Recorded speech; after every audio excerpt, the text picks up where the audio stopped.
Queridos amigos, sejam bem-vindos a mais um vídeo no canal Poptopia. Eu sou o Daniel e no vídeo de hoje eu não falarei sobre um lançamento, mas celebrarei a existência de uma série de HQ que eu acredito que é uma das mais importantes da indústria dos quadrinhos. Eu estou falando de Sin City, a obra máxima de Frank Miller, o homem que reinventou o conceito de ser durão, mas também o conceito de ser romântico à moda de Sin City. Mais detalhes sobre essa excelente série depois da vinheta.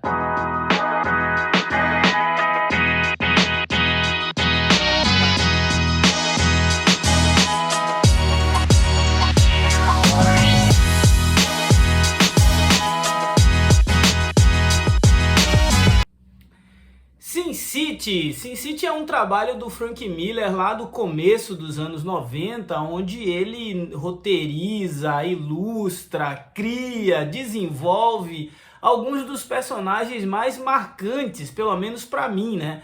O Frank Miller ele já tinha feito coisas como O Cavaleiro das Trevas, já tinha feito O Demolidor, e aí ele resolveu criar uma obra autoral, que definitivamente colocou o nome dele como um dos maiores, se não um dos três maiores produtores de quadrinhos de todos os tempos. E eu estou dizendo isso baseado em quê?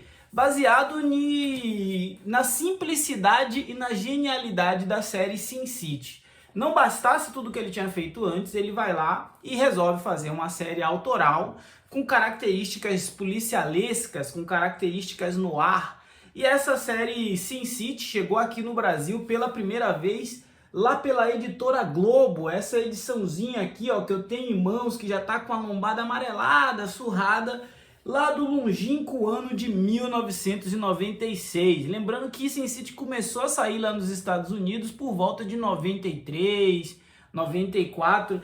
Então, quer dizer, não demorou muito para que a editora Globo trouxesse A Cidade do Pecado. Um quadrinho completamente voltado para um público maduro. E aqui o Miller começava a nos levar para um passeio no seu mundo em preto e branco, né? A gente conhece diversos personagens marcantes como Marv, um brutamontes que tem um rosto deformado e tem problemas psiquiátricos a ponto dele precisar tomar uma medicação controlada, e que certa noite ele conhece uma garota com quem ele se envolve e que amanhece do lado dele morta. É a partir daí que o Marv parte em uma caçada de vingança e nos leva para os lugares mais obscuros de Bazin City,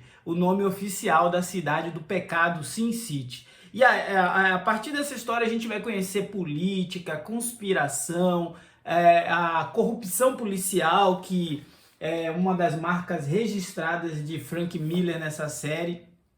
E ele não para por aí, né? Depois da Cidade do Pecado, o Miller lança A Dama Fatal, onde a gente vai conhecer ainda outros personagens, e a partir desses novos personagens o universo de Sin City ele se amplia, mostrando que os homens são bastante violentos, mas as mulheres também têm a sua parcela de capacidade destrutiva em uma cidade tão doentia, né? A gente tem a Dama Fatal como uma figura que ao mesmo tempo vende a ideia de uma protagonista frágil, de uma mulher que precisa ser protegida, mas também a ideia de uma mulher que está ali manipulando homens para que atingisse os seus objetivos. E não só a protagonista, como diversas outras garotas da Cidade Velha, que é como o Frank Miller chama o bairro onde ocorrem os principais crimes e onde a criminalidade e a prostituição correm soltas nessa cidade do pecado. Tá. Alguns personagens na narrativa do Frank Miller são estereótipos da mulher fatal, do homem pacífico que guarda dentro de si uma violência obscura. A própria composição de homens corruptos, sempre na figura ou de policiais, ou de políticos, ou de jovens ricos, filhos de famílias abastadas. Então o Miller, ele segue muito uma formulaica ideia de que alguns elementos já estão pré-estabelecidos. Mesmo assim, é possível você ser surpreendido à medida que as histórias vão avançando e entregando personagens humanos em um cenário bastante próximo da realidade da maioria das cidades e da maioria dos espaços urbanos que nós conhecemos hoje. Por isso, eu acho que Sin City, apesar de ter sido produzida lá nos anos 90, continua mais atual do que nunca.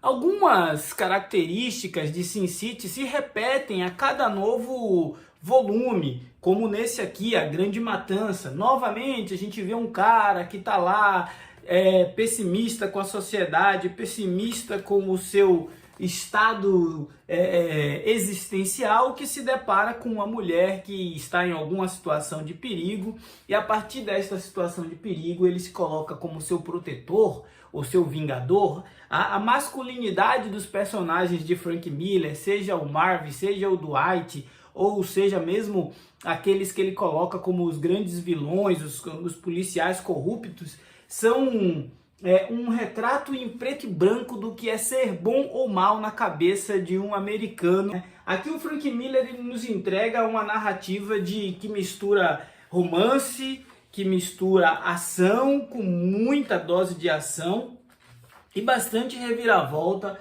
mas também tem uma arte que ela é, no mínimo, inesquecível. As páginas, a forma como ele usa o preto e branco, a ironia fina de um roteiro pensado para envolver cada vez mais o leitor ao longo dessa obra, faz com que o trabalho de Frank Miller em Sin City seja aquilo que, se tem algo que você precisa conhecer na indústria dos quadrinhos, talvez esse algo deveria ser o Sin City do Frank Miller, né? E quando a gente achou que ele tinha ido além, com uma violência gráfica e um roteiro rico em reviravoltas, ele trouxe O Assassino Amarelo, que é o 4º volume dessa saga.